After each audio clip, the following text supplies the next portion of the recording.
जय श्री कृष्णा फ्रेंड्स, कैसे हैं आप सब। स्वागत है आपका आपके अपने channel just and magic with Sheetal में। फ्रेंड्स, आज आपके साथ एक बहुत ही कंफर्टिंग और बहुत ही सुकून देने वाली लंच थाली की रेसिपी शेयर कर रही हूँ। 2 डिश बना रही हूँ, बहुत ही टेस्टी है। सभी अपने घर में जनरली बनाते ही हैं, पर मैं बहुत अलग तरीके से बना रही हूँ। आपको बहुत पसंद आने वाली है वीडियो।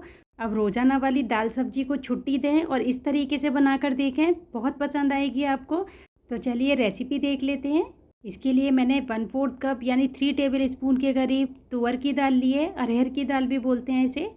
ये ले ली है, बाउल में डाल देंगे। और 1/4 कप से थोड़ा सा कम मूंग की जो धोवा दाल आती है वो ले लेते हैं।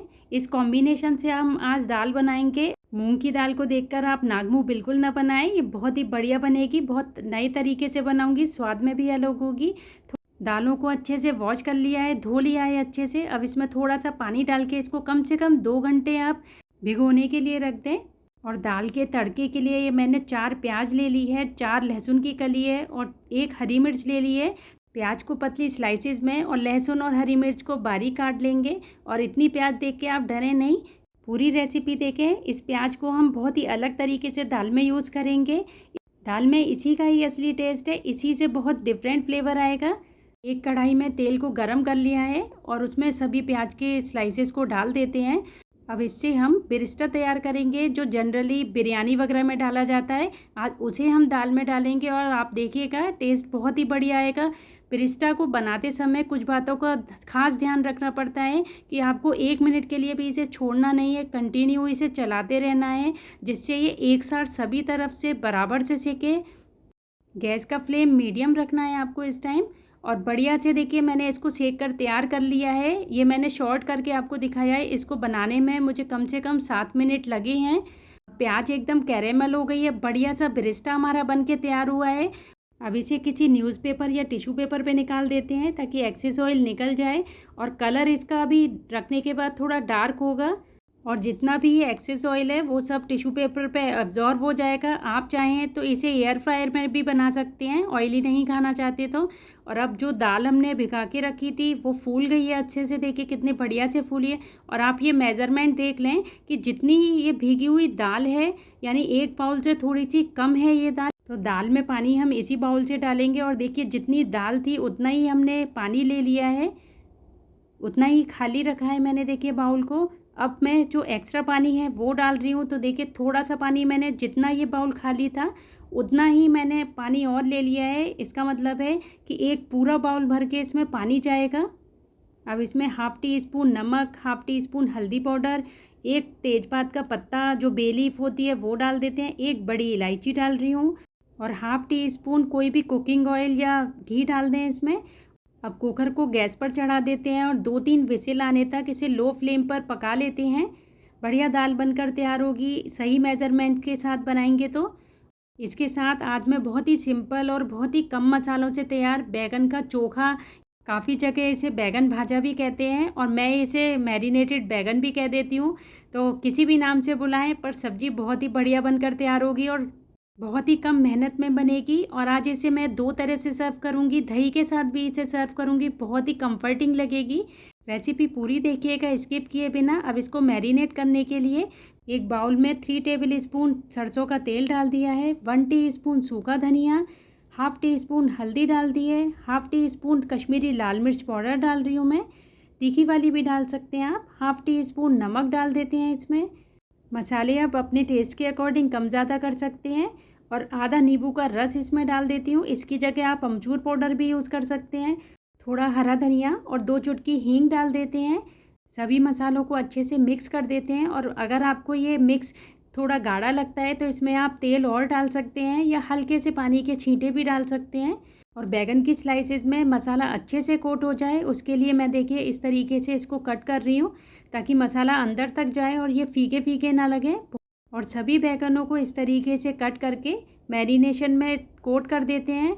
और कोट करने के बाद या तो आप इसे तुरंत से भी सेक सकते हैं या इसे 5 मिनट के लिए 10 मिनट के लिए रख सकते हैं, तब सेक लें।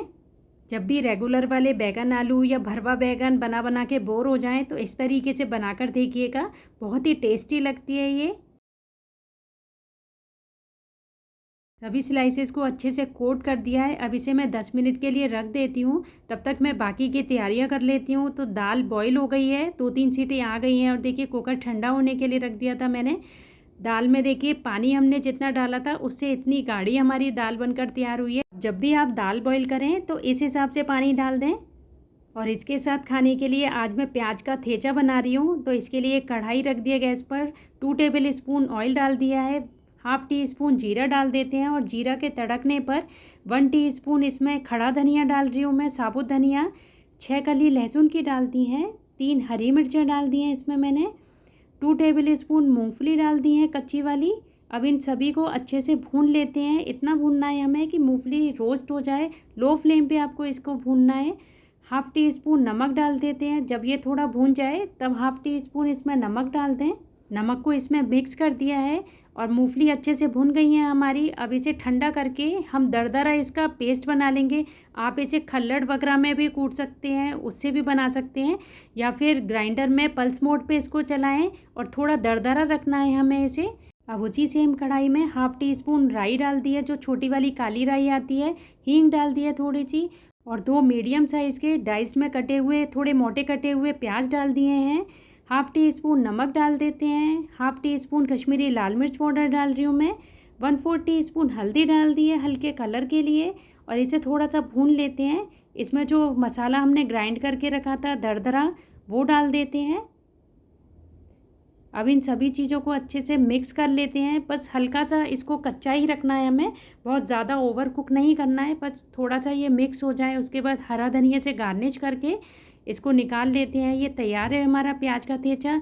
ये एक ऐसी साइड डिश है जो सभी चीज़ों के साथ अच्छी लगती है। आप इसे दाल चावल के साथ खाएं, पराठे के साथ खाएं, सभी के साथ बहुत ही ज़्यादा टेस्टी लगती है। और मैं इसे बैगन के साथ सर्व कर रही हूँ, बहुत ही बढ़िया लगेगा ये कॉम्बिनेशन, ट्राई ज़रूर से करिएगा। अब उसी सेम कढ़ाई में हाफ़ टी स्पून ऑयल डाल दिया है, बस एक ग्रीसिंग के लिए थोड़ा सा। और आप नहीं भी डालेंगे, नॉन स्टिक में बना रहे नहीं भी डालेंगे तो चलेगा। सभी बैगन की स्लाइसेस को डाल दिया है मैंने, और इसको एक साइड से सिकने के बाद पलट देते हैं। और इसको ढककर हमें थोड़ी देर पका लेना है ताकि अच्छे से नरम हो जाए बैगन। वैसे तो ये ऐसे भी सिक जाएगा, बिना ढके भी आप इसको पका सकते हैं, बहुत जल्दी से सॉफ्ट हो जाता है, कुक हो जाता है। अब दाल के लिए एक बढ़िया सा तड़का तैयार कर लेते हैं। तो एक पैन में 2 टेबल स्पून घी डाल दिया है, हाफ़ टी स्पून जीरा डाल दिया है। जीरा के तड़कने पे 1/4 टीस्पून हींग डाल दी है, 1/4 टीस्पून काली वाली राई डाल दी है, ऑप्शनल है ये। 2 सूखी साबुत लाल मिर्चों को तोड़कर डाल दिया है, और 3 लहसुन और 1 हरी मिर्च को जो हमने बारीक चॉप किया था वो डाल देते हैं इसमें। लहसुन का कच्चापन निकलने तक भून लेते हैं इसे, हल्का गोल्डन ब्राउन हो जाए ये। और देखिए बैगन भी हमारे बढ़िया से सिककर तैयार हो गए हैं, एकदम सॉफ्ट हो गए हैं ये। अब गैस का फ्लेम ऑफ कर देते हैं, ये हमारे बनकर तैयार हैं। वापस से तड़के को देख लेते हैं, तड़का भी देखिए तैयार है बिल्कुल।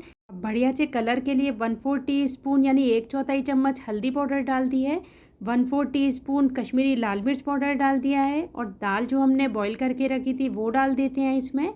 अब दाल में पानी ऐड करेंगे, जितनी आपको पतली दाल रखनी है उतना आप पानी ऐड करके इसकी कंसिस्टेंसी को एडजस्ट कर लें।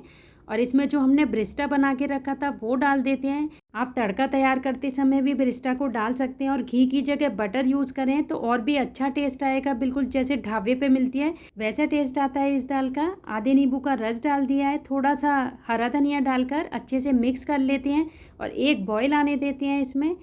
अब एक सॉस पैन में घी और मिर्च लेकर मैंने एक तड़का और तैयार करके इसके अंदर पोर कर दिया है, ये टोटली ऑप्शनल है।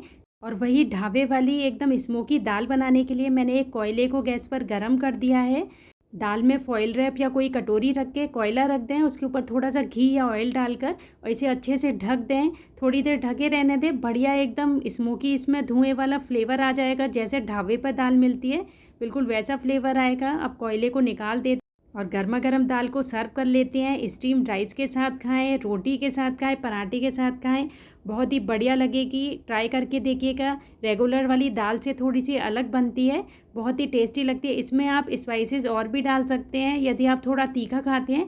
ये मैंने बिल्कुल नॉर्मल वाला बनाया है, बिरिस्टा और हरे धनिए से गार्निश कर दिया है, थोड़ी सी लाल मिर्च पाउडर भी डाल दी है इसके ऊपर। गर्मियों में सबसे ज़्यादा कंफर्टिंग फूड होता है दाल चावल, और सभी को नॉर्मली पसंद होता है। सर्विंग प्लेट में चावल डाल दिए हैं, उसके ऊपर दाल डालकर जो बैगन हमने तैयार किया था वो डाल देते हैं, और ये जो अनियन का थेचा बनाया है, प्याज का थेचा, वो डाल देते हैं, और थोड़ा सा हरा धनिया और नींबू के साथ इसे गार्निश करके सर्व कर लेते हैं। बहुत ही मज़ेदार लगता है ये खाने में। ये कॉम्बिनेशन एक बार आप ट्राई करें मेरे कहने से, रेगुलर वाले खाने से बहुत ही अलग टेस्ट लगेगा आपको। और मैं इसे दूसरी तरह से भी आपको सर्व करके दिखा देती हूँ। आपको चावल के साथ, रोटी के साथ खाने का मन नहीं है तो आप इस तरीके से इसे खा सकते हैं। 1 कटोरी गाढ़े दही में 1 चम्मच चीनी का पाउडर डाल दिया है। आप देसी खांड वगैरह भी इसमें यूज़ कर सकते हैं। अच्छे से मिक्स कर लिया है। अब इसे एक सर्विंग प्लेट में डाल देते हैं, और ऊपर से ये जो हमने बैगन बना के रखे थे, बैगन का चोखा, वो डाल देते हैं इसमें। 2 स्लाइसेस डाल रही हूँ मैं। ऊपर से प्याज का थेचा डाल देते हैं। थोड़े से हरे धनिए के साथ गार्निश कर लेते हैं। और जब भी इसे सर्व करें तो ठंडे ठंडे दही के साथ सर्व करें। बहुत ही ज़्यादा टेस्टी लगता है ये खाने में। इतना कंफर्टिंग है ये, इतना सुकून देता है ये खाने में, आपको बहुत बढ़िया लगेगा। बिल्कुल अलग डिश है, ट्राई करिएगा, बहुत पसंद आएगी आपको ये। और बिना चावल और रोटी के भी आप इस तरीके से एंजॉय कर सकते हैं खाकर। फ्रेंड्स, वीडियो आपको थोड़ी भी यूज़फुल लगी हो तो चैनल को सब्सक्राइब कर दें और बेल आइकन को प्रेस करना ना भूलें। और फेसबुक और इंस्टाग्राम पर भी फॉलो करते रहिए इसी तरह की और भी इंटरेस्टिंग रेसिपीज़ के लिए। फिर मिलती हूँ एक नई और इंटरेस्टिंग रेसिपी के साथ। Thank you for watching friends.